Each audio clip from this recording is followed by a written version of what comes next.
Video kali ini, kita akan menyelami sebuah kisah sangat menarik dan penuh pelajaran yang pastinya akan membuat kita merenung. Namun sebelum lanjut, terlebih dahulu kami ucapkan Alhamdulillah dan terima kasih kepada sahabat beriman atas like dan subscribe-nya. Dan jangan lupa tinggalkan sholawat di kolom komentar. Di sebuah desa yang tenang dan damai, hidup seorang pria bernama Anton. Anton dikenal sebagai petani yang ulet, seorang suami yang penyayang, dan seorang anak yang berbakti. Kehidupan di desa itu sangat bergantung pada pertanian, dan tanah merupakan harta yang paling berharga bagi setiap keluarga. Anton mewarisi sebidang tanah dari orang tuanya, yang selama ini menjadi sumber penghidupan keluarganya. Di rumahnya, terdapat sebuah brankas tua yang berisi perhiasan milik istrinya dan surat-surat penting, termasuk surat tanah warisan keluarga. Brankas itu telah ada selama beberapa generasi, dan dianggap sebagai simbol keberkahan dan amanah keluarga. Namun, hidup Anton mulai berubah ketika dia mengenal judi online. Awalnya, dia hanya mencoba bermain sebagai hiburan. Namun, lama-kelamaan, judi online itu berubah menjadi candu yang menggerogoti hidupnya. Anton mulai menghabiskan lebih banyak waktu di depan layar komputer daripada di ladang. Uang yang seharusnya digunakan untuk kebutuhan sehari-hari mulai dihabiskan untuk taruhan demi taruhan. Ketika dia kalah, dia merasa harus terus bermain untuk mengembalikan uangnya. Namun, bukannya menang, dia justru semakin terpuruk dalam kekalahan. Hutang mulai menumpuk, dan Anton mulai merasa putus asa. Di tengah keputusasaan, dia teringat akan brankas tua yang ada di rumahnya. Brankas itu menjadi harapannya yang terakhir untuk bisa keluar dari masalah finansial yang semakin menghimpit. Tanpa berpikir panjang, Anton membuka brankas itu dan mulai menjual perhiasan milik istrinya. Perhiasan itu adalah warisan turun-temurun dari nenek moyang istrinya, benda yang sangat berarti secara emosional dan historis. Namun, Anton yang sudah terperangkap dalam keserakahan dan keputusasaan tidak memikirkan hal itu. Baginya, perhiasan itu hanyalah alat untuk mendapatkan uang demi terus berjudi. Setelah perhiasan habis terjual, hutang Anton tetap saja tidak bisa dilunasi. Dia merasa semakin terpojok. Dalam keputusasaan yang semakin dalam, Anton nekat menjual tanah warisan orang tuanya. Tanah yang seharusnya menjadi tumpuan masa depan keluarganya itu, kini dilego begitu saja demi mendapatkan uang untuk berjudi lagi. Anton berharap dengan uang hasil penjualan tanah, dia bisa membalikan keadaan dan memenangkan kembali semua yang hilang. Namun, seperti sebelumnya, kenyataan tidak sesuai dengan harapannya. Kekalahan demi kekalahan terus menghampirinya. Kehidupan Anton dan keluarganya semakin terpuruk. Istrinya yang akhirnya mengetahui perbuatan Anton merasa sangat kecewa dan marah. Dia merasa dikhianati oleh orang yang seharusnya melindunginya. Kehormatan keluarga yang selama ini dijaga dengan baik, kini tercoreng oleh perbuatan Anton. Masa depan mereka yang dulu cerah, kini tampak suram. Anton mulai merasakan penyesalan yang mendalam, tetapi semuanya sudah terlambat. Kehilangan yang begitu besar dan luka yang begitu dalam membuat hidupnya tidak lagi memiliki arah. Di tengah keputusasaan yang semakin mencekam, Anton mulai berpikir untuk mencari pengampunan. Dia mendengar dari beberapa orang bahwa berangkat umrah bisa menjadi jalan untuk mendapatkan pengampunan dari Tuhan. Maka, dengan sisa uang yang masih ada, Anton memutuskan untuk berangkat umrah, berharap bisa menebus dosa-dosanya dan memulai hidup baru. Perjalanan menuju Tanah Suci menjadi sebuah pelarian sekaligus pencarian bagi Anton.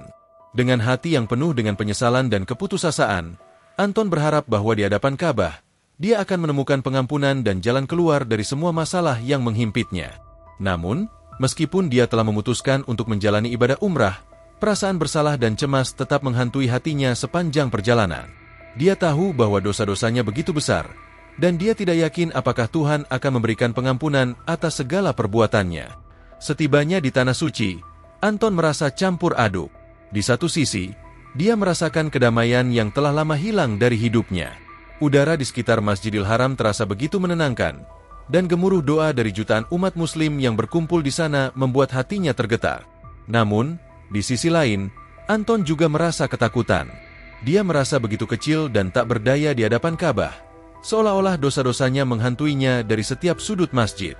Anton berusaha menenangkan hatinya, mengingat bahwa dia datang ke sini untuk mencari pengampunan.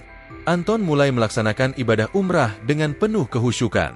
Dia melakukan tawaf mengelilingi Ka'bah, mencium Hajar Aswad, dan melaksanakan sa'i antara Syafa dan Marwah. Di setiap langkahnya, Anton berdoa dengan sepenuh hati, memohon ampunan atas semua dosa-dosanya. Dia berjanji kepada Tuhan bahwa jika diberikan kesempatan, dia akan mengubah hidupnya dan meninggalkan semua perbuatan buruk yang pernah dia lakukan. Anton juga berdoa untuk keluarganya, memohon agar mereka bisa memaafkan dirinya dan menerima dirinya kembali.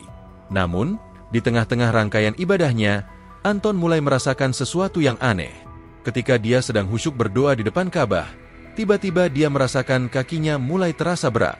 Awalnya, dia mengira itu hanya kelelahan setelah melakukan sa'i, tetapi rasa berat itu semakin lama semakin menjadi-jadi. Anton merasa ada sesuatu yang tidak beres, dan ketika dia melihat ke bawah, dia terkejut melihat sebuah rantai besar melilit kakinya. Rantai itu terhubung ke sebuah brankas besar yang tiba-tiba muncul di sampingnya.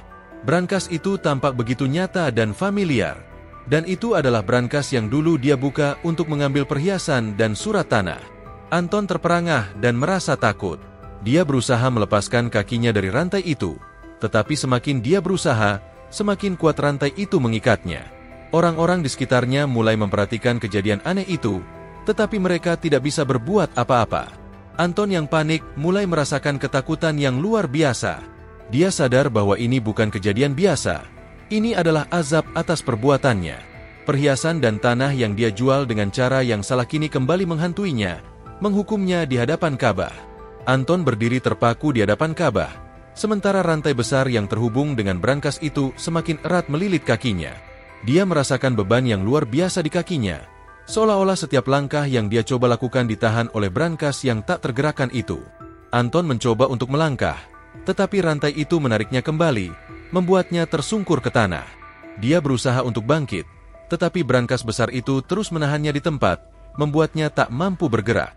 Orang-orang di sekitar Ka'bah mulai berkumpul, menyaksikan kejadian yang tidak biasa ini.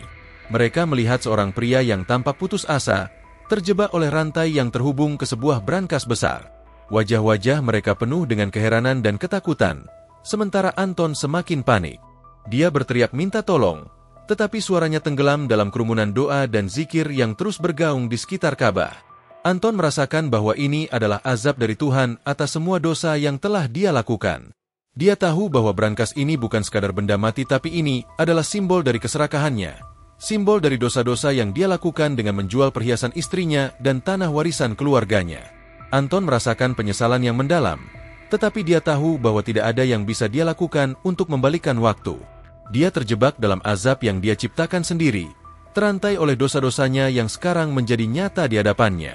Dengan setiap usaha untuk melangkah, rantai itu semakin kuat menariknya kembali. Kakinya terasa semakin berat, dan rasa sakit mulai menjalar ke seluruh tubuhnya. Anton merasa seolah-olah dia sedang dihukum oleh setiap dosa yang pernah dia lakukan, dan hukuman itu semakin berat dengan setiap detik yang berlalu. Dia merasa bahwa brankas ini tidak hanya mengikat kakinya, tetapi juga menghancurkan harapannya untuk mendapatkan pengampunan. Akhirnya, Anton jatuh berlutut di depan Ka'bah, tak mampu lagi berdiri atau melangkah. Dia menangis dengan keras, air matanya membasahi lantai marmer yang dingin. Dia memohon ampunan kepada Tuhan, tetapi rantai itu tetap tidak mau terlepas. Anton mulai merasakan bahwa hidupnya sudah berakhir, bahwa dia akan selamanya terikat oleh dosa-dosanya, tidak bisa melarikan diri dari azab yang dia ciptakan sendiri. Orang-orang yang menyaksikan kejadian ini mulai berdoa untuknya, berharap agar Tuhan memberikan ampunan kepada Anton, tetapi mereka tahu bahwa ini adalah pelajaran yang keras tentang betapa beratnya konsekuensi dari perbuatan dosa.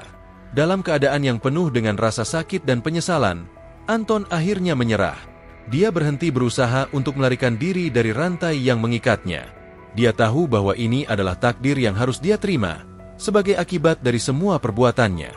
Brankas besar itu tetap di sana, menahannya di tempat, mengingatkannya bahwa keserakahan dan pengkhianatan terhadap keluarga akan selalu membawa kehancuran. Anton hanya bisa berharap bahwa suatu hari nanti, dia akan diberikan kesempatan untuk memperbaiki semua kesalahannya, meskipun saat ini dia terjebak dalam azab yang tak terhindarkan. Kejadian yang menimpa Anton di depan Ka'bah menjadi perbincangan yang tidak henti-hentinya di tanah suci dan di desanya. Banyak orang yang merasa takut dan tersentuh oleh tragedi yang dialami oleh Anton, menyadari bahwa perbuatan dosa dan keserakahan memiliki konsekuensi yang berat. Kematian Anton yang terikat oleh brankas besar di depan Ka'bah menjadi simbol yang mengingatkan semua orang tentang pentingnya hidup dengan cara yang benar dan menjauhi godaan duniawi. Di desanya, Cerita tentang Anton menjadi semacam legenda yang terus diceritakan dari mulut ke mulut. Orang-orang di desa itu mulai berpikir ulang tentang tindakan mereka sendiri, terutama dalam hal memegang amanah keluarga dan menjaga harta yang diwariskan oleh leluhur mereka. Mereka yang sebelumnya mungkin tergoda oleh judi atau kegiatan tidak baik lainnya, mulai menyadari bahwa kesenangan sesaat bisa berakhir dengan malapetaka yang tak terduga. Kejadian Anton menjadi peringatan bagi mereka bahwa keserakahan dan pengkhianatan terhadap amanah keluarga tidak akan pernah berakhir dengan baik. Para pemuka agama di desa tersebut menggunakan kisah Anton sebagai bahan untuk mengajarkan masyarakat tentang pentingnya hidup dengan penuh tanggung jawab dan ketakwaan. Mereka mulai lebih sering mengadakan pengajian dan ceramah, membahas tentang bahaya keserakahan, dan bagaimana cara menjalani hidup yang penuh berkah. Orang-orang di desa mulai lebih sering berkumpul di masjid, saling mengingatkan dan saling berbagi cerita tentang pengalaman hidup mereka, berusaha untuk menjaga diri dari godaan duniawi yang bisa menyesatkan. Keluarga Anton, meskipun merasa sangat terluka dan hancur oleh kejadian ini, juga mengambil pelajaran yang mendalam dari tragedi ini. Istrinya, yang selama ini merasa dikhianati oleh perbuatan Anton, berusaha menerima kenyataan dengan lapang dada. Dia menyadari bahwa suaminya telah membuat kesalahan besar, tetapi dia juga tahu bahwa Tuhan memiliki rencana yang lebih besar di balik semua ini. Istrinya mulai aktif dalam kegiatan sosial dan keagamaan di desanya, berusaha membantu orang lain agar tidak mengalami nasib yang sama seperti keluarganya. Dia juga mengajarkan anak-anaknya tentang pentingnya kejujuran, kerja keras, dan menjaga amanah yang diberikan oleh keluarga. Anak-anak Anton tumbuh dengan cerita tentang ayah mereka yang menjadi pelajaran hidup yang berharga. Meskipun mereka harus hidup dengan beban dari kesalahan ayah mereka bertekad untuk tidak mengulangi kesalahan yang sama.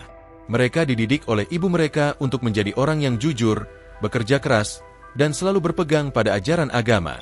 Mereka belajar dari kisah ayah mereka bahwa hidup yang penuh dengan kebaikan dan kebijaksanaan akan membawa kedamaian dan keberkahan, sementara hidup yang dipenuhi dengan keserakahan hanya akan membawa kehancuran.